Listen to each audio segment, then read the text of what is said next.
Hello दोस्तों, मैं हूं जगदीश जोशी और आज की इस वीडियो में हम डिस्कस करने वाले हैं कि इनकोडर क्या होता है। इनकोडर के बारे में सभी बेसिक डिटेल आपको मिल जाएंगी। इनकोडर कितने टाइप्स के होते हैं, इनकोडर किस तरीके से काम करते हैं, इनके मतलब कि एक बेसिक जानकारी जो होती है इनकोडर की वो आज की इस वीडियो में आपको मिल जाएंगी। बाकी जो डिटेल में हम बाद में बात करेंगे हर एक टॉपिक के ऊपर, क्योंकि ये काफी बड़ा टॉपिक है और काफी अच्छा टॉपिक भी है। अगर हम इसके हर पार्ट के ऊपर डिस्कस करेंगे तो आगे आपको काफी मजा आएगा। ठीक है, अगर हम एक सिंपल डेफिनेशन की बात करें, अगर आपसे कोई पूछता है कि भाई इनकोडर क्या होता है, तो आप उसका आंसर देखिए किस तरीके से करोगे। तो इनकोडर एक ऐसी डिवाइस होती है जो कि डेटा को एक सिग्नल से दूसरे सिग्नल में कन्वर्ट करती है। ठीक है, आप इसका बिल्कुल सिंपल आंसर दे सकते हो कि एक ऐसी डिवाइस है जो कि डेटा को एक सिग्नल से दूसरे सिग्नल में कन्वर्ट करती है, या फिर आप बोल सकते हो कि इनकोडर एक ऐसा डिवाइस है जो कि मैकेनिकल मोशन को एनालॉग और डिजिटल कोड के फॉर्मेट में देता है। ठीक है, ये क्या काम करता है, ये मैकेनिकल मोशन को, मैकेनिकल जो मोशन होता है उसको ये एनालॉग या तो एनालॉग सिग्नल की फॉर्म में देगा या फिर डिजिटल सिग्नल की फॉर्म में देगा। ठीक है, इतना क्लियर हो गया। उसके बाद हम बात करते हैं कि भाई इनकोडर से हम क्यों लगाते हैं हम इनकोडर को अपनी मशीन में। तो देखिए, इनकोडर को हम अपनी मशीन में लगाते हैं पोजीशन के लिए, डायरेक्शन के लिए, स्पीड चेक करने के लिए और काउंट्स के लिए। अगर हमारी कोई कन्वेयर लाइन है, उस कन्वेयर लाइन में अगर हमको काउंटिंग करवानी है कि अपने किसी भी प्रोसेस की, अपने किसी भी प्रोडक्शन की, वहां पे हम इनकोडर को इस्तेमाल कर सकते हैं। अगर मान के चलो कोई सीट मेटल की कंपनी है या फिर कोई वायर की कंपनी है और मैं चाहता हूं कि भाई मेरी जो वायर है वो हर 10 मीटर के बाद वो वायर हमारी कट हो जाए। ठीक है, हर 10 मीटर के बाद, यानी कि 10 मीटर के मैं किसी भी वायर के टुकड़े बनाना चाहता हूँ, वायर को कट करना चाहता हूँ हर 10 मीटर के बाद, और मेरे पास एक बहुत बड़ा वायर का रोल है। तो अभी क्या होगा, अभी मान के चलो ये पूरा का पूरा प्रोसेस हमारा, कटिंग प्रोसेस हमारा चल रहा है और उस कटिंग प्रोसेस में अब ये बहुत ही स्पीड से ये प्रोसेस चल रहा है। तो उस केस में कौन बताएगा कि हमारी वायर जो है वो 10 मीटर तक की इसकी लेंथ हो चुकी है, और 10 मीटर की लेंथ होने के बाद जो कटर होगा हमारा काटने वाला, उसको फीडबैक कौन देगा, उसको सिग्नल कौन देगा कटर को चलाने के लिए। तो वो काम भी हमारा यहाँ पे इनकोडर करता है। ठीक है,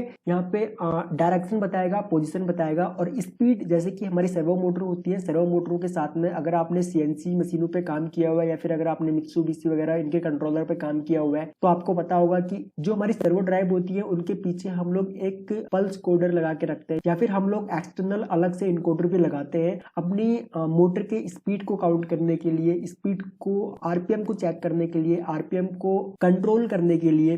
ठीक है, और इनकोडर हमारा हमेशा एक क्लोज लूप कंट्रोल सिस्टम पे काम करता है। अब ये क्लोज लूप कंट्रोल सिस्टम पे किस तरीके से काम करता है वो आप अगर हमारी सर्वो मोटर वाली वीडियो देखोगे तो वहां पर भी आपको समझ में आ जाएगा। सर्वो मोटर वाली वीडियो में हमने डिटेल में डिस्कस किया है क्लोज लूप कंट्रोल सिस्टम या फिर फीडबैक कंट्रोल सिस्टम में किस तरीके से ये काम करता है। उसके बाद अकॉर्डिंग टू इनकोडर टेक्नोलॉजी अगर हम बात करें तो इनकोडर टेक्नोलॉजी में इनकोडर 4 टाइप्स के होते हैं: magnetic type, mechanical type, resistive type और ऑप्टिकल टाइप। और ऑप्टिकल टाइप जो है ये बहुत ज्यादा यूज होने वाले इनकोडर है। इंडस्ट्री में अगर आप देखोगे तो सबसे ज्यादा ऑप्टिकल टाइप्स के इनकोडर ही इस्तेमाल किए जाते हैं। उसके बाद अगर हम इनकोडर की टाइप्स के बारे में बात करें, अगर आपसे कोई पूछे कि भाई इनकोडर कितने टाइप्स के होते हैं, तो इनकोडर 2 टाइप्स के होते हैं। पहला है हमारा एब्सोल्यूट और दूसरा होता है इंक्रीमेंटल इनकोडर। उसके बाद देखिए यहाँ पे इनकी भी टाइप्स होती है। ठीक है, इसे मैग्नेटिक, अगर मैग्नेटिक टाइप है तो इसकी भी टाइप्स होंगी, मैकेनिकल टाइप है तो इसकी भी टाइप्स होंगी, इस तरीके से रेजिस्टिव और ऑप्टिकल है तो इनकी भी टाइप्स होती है, वो आगे हम डिस्कस करेंगे। ठीक है, अगर आपको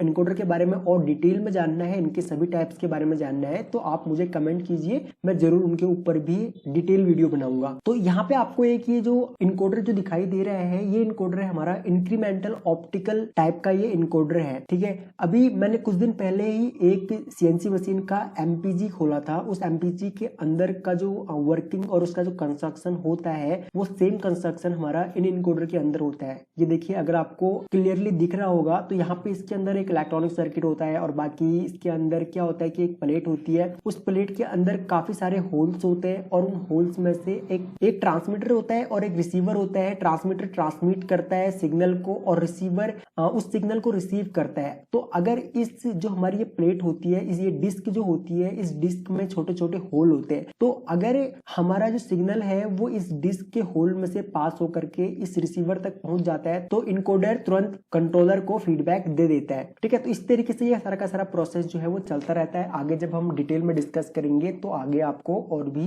अच्छे से समझ में आएगा। उसके बाद जैसे कि हमने सबसे ऊपर बात करी थी कि भाई इनकोडर को हम पोजीशन, डायरेक्शन, स्पीड और काउंट्स के लिए यूज करते हैं। तो इनकोडर अगर हम पोजीशन के लिए यूज कर रहे हैं तो हमारा इनकोडर जो है वो कितने टाइप्स के होंगे। तो पहला यहाँ पे हमारा जैसे कि हमारा रोटरी इनकोडर है। तो यहाँ पे रोटरी इनकोडर क्या काम करता है, ये हमारा रोटरी पोजीशंस को एनालॉग और डिजिटल कोड आउटपुट सिग्नल्स की फॉर्म में हमारे कंट्रोलर को भेज देता है। ठीक है। उसके बाद अभी हमने जो भी उसमें पैरामीटर सेट कर रखे होंगे या फिर अगर हमने पीएलसी है हमारी, या तो पीएलसी में हमने जो भी प्रोग्रामिंग कर रखी होगी या फिर हमारा ड्राइव है, ड्राइव में हमने जो भी पैरामीटर सेट कर रखे होंगे उसके अकॉर्डिंग ये हमारे मोटर को या फिर अगर हमारा कोई और प्रोसेस चल रहा है तो उसको ये कंट्रोल करेगा। ठीक है। कंट्रोलर हमारा उसके बाद उसको कंट्रोल करेगा। उसके बाद यहाँ पे हमारा लीनियर इनकोडर। लीनियर इनकोडर क्या काम करता है, ये लीनियर पोजीशन को कन्वर्ट करता है एनालॉग और डिजिटल कोड आउटपुट की फॉर्म में। इसी तरीके से एक होता है हमारा एब्सोल्यूट इनकोडर और एक होता है हमारा इंक्रीमेंटल इनकोडर। और इंक्रीमेंटल इनकोडर क्या काम करता है, ये पोजीशन चेंज करता है, पोजीशन चेंज को